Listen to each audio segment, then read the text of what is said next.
तो चलिए बेटा स्टार्ट करते हैं हम लोग इक्विलिब्रियम। और इक्विलिब्रियम में सबसे पहले यहाँ पर इक्विलिब्रियम को दो पार्ट में डिवाइड किया गया है। एक तो केमिकल इक्विलिब्रियम और एक है आयोनिक इक्विलिब्रियम। तो केमिकल इक्विलिब्रियम को पार्ट फर्स्ट कहते हैं और आयनिक इक्विलिब्रियम को पार्ट सेकंड कहते हैं। तो हाफ ईयरली एग्जाम में आपका जो आ रहा है वो केमिकल इक्विलिब्रियम आ रहा है, पार्ट फर्स्ट आ रहा है। जो सेकंड पार्ट है इसका आयनिक इक्विलिब्रियम का वो आपका हाफ ईयरली एग्जाम के बाद आएगा, यानी यूनिट टेस्ट सेकंड में आएगा। चलिए तो फिर हम लोग स्टार्ट करते हैं इक्विलिब्रियम यानी केमिकल इक्विलिब्रियम।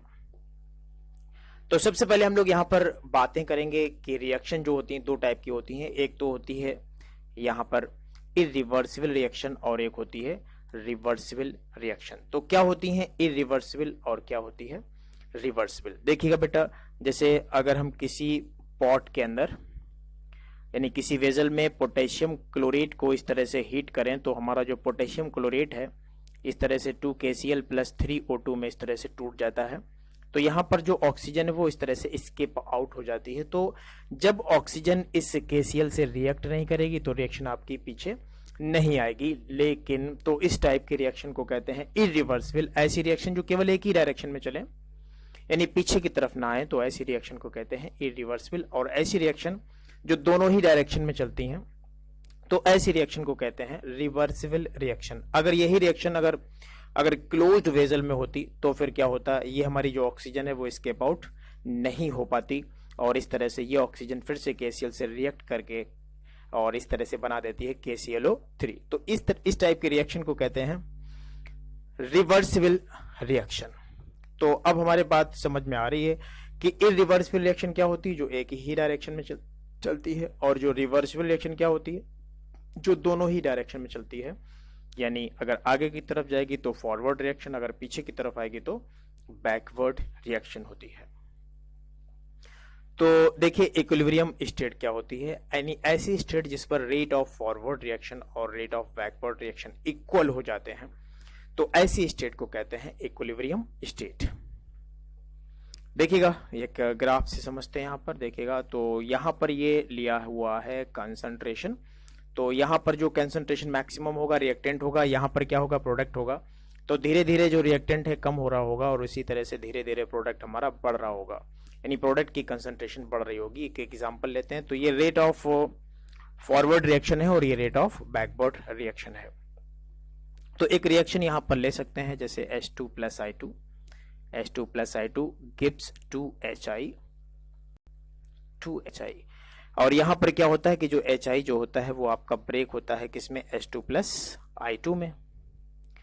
तो ये बैकवर्ड रिएक्शन है। लेकिन यहाँ पर देखते हैं कि यहाँ पर दोनों ही रिएक्शन इक्वल हो गई हैं, तो ये इक्विलिब्रियम स्टेट है। और इक्विलिब्रियम स्टेट पर क्या होता है कि H2 + I2, तो यहाँ पर जो है रिवर्सिबल का साइन आता है और इस तरह से क्या बन जाता है 2HI।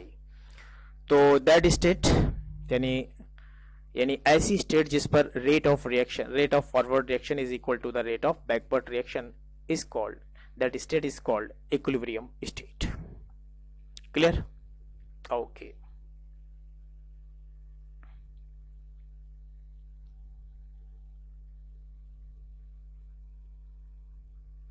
चलिए आगे की तरफ बढ़ते हैं हम लोग। लॉ ऑफ मास एक्शन यहां पर देखते हैं। At constant temperature the rate of which a substance react is directly proportional to its active mass raise to with suitable power and the rate of reaction is directly proportional to the product of all such active masses of reactant. फिलहाल इस definition को भी हम लोग आगे समझेंगे। एक word यहां पर आ गया है एक्टिव मास, इसको समझते हैं कि एक्टिव मास क्या होता है। देखिए एक्टिव मास बेटा ये मोलर कंसंट्रेशन होती है। मोलर कंसंट्रेशन का मतलब होता है मोल पर लीटर कंसंट्रेशन। मोल पर लीटर कंसंट्रेशन को कहते हैं मोलर कंसंट्रेशन, यानी मोलैरिटी हम लोग समझ चुके हैं, ठीक है। यानी अब हमें मोल इक्वल्स टू क्या होता है, ए डायरेक्टली प्रोपोर्शनल होगा C और A = FC। F जो है कोई आपका एक्टिविटी कांस्टेंट है। तो अब यहाँ पर जो एक्टिव मास होता है, यानी एक्टिव मास हम लोग ले सकते हैं मोलैरिटी के equal. Active mass equal to क्या होता है मोलैरिटी, और मोलैरिटी क्या होता है, मोलैरिटी क्या होता है मोल्स अपॉन, यानी moles of solute moles of solute upon volume in litre, यही तो रहता है इस तरह से, वॉल्यूम इन लीटर, तो यही एक्टिव मास होता है। तो मोल्स क्या होता है, मास अपॉन मोलर मास, इस तरह देखिएगा। तो एक्टिव मास को रिप्रेजेंट करते हैं इस तरह से। तो मोल्स क्या होता है, mass upon molar mass, mass upon molar mass upon volume in litre, यही तो फार्मूला बनेगा एक्टिव मास के लिए। यही फार्मूला मोलैरिटी के लिए भी है। तो इस फार्मूले को हम लोग इस तरह से भी कर सकते हैं, small W upon small M into V. V जो है लीटर में है और एम जो है वो आपका मोलर मास है सोल्यूट का, और डब्ल्यू जो है वो मास ऑफ सोल्यूट है। चलिए तो कुछ न्यूमेरिकल यहां पर हम लोग आगे की तरफ करेंगे इससे रिलेटेड, ठीक है। चलिए देखिएगा। तो a vessel of 2 litre contain 4 gram of H2, 127 gram of I2 and 128 gram of HI। Calculate active masses. यहाँ पर हाइड्रोजन के एटॉमिक मास दिए हुए हैं, H का 1 दिया हुआ है और आयोडीन का कितना दिया है 127।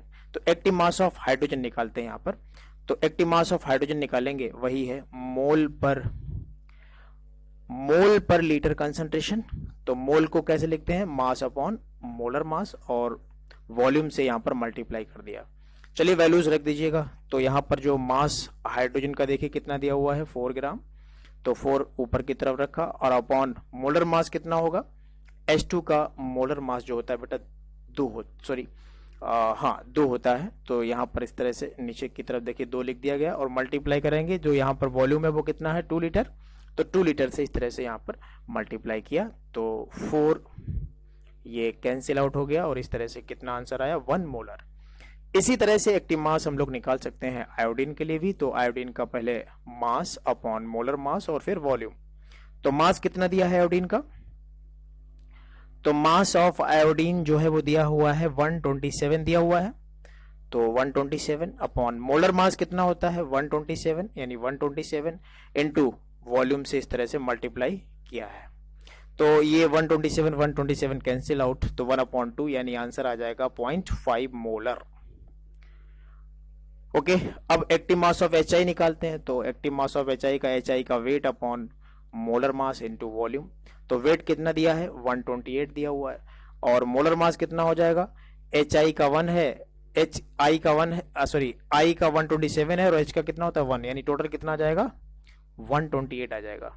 यानी इसका मतलब ये हुआ कि HI का जो मोलर मास है वो कितना है 128, और 2 से यहाँ पर मल्टीप्लाई करना है, 128 कैंसिल आउट, 1/2 यानी 0.5 मोलर। तो इस तरह से यहाँ पर बेटा एक्टिव मास निकलते हैं।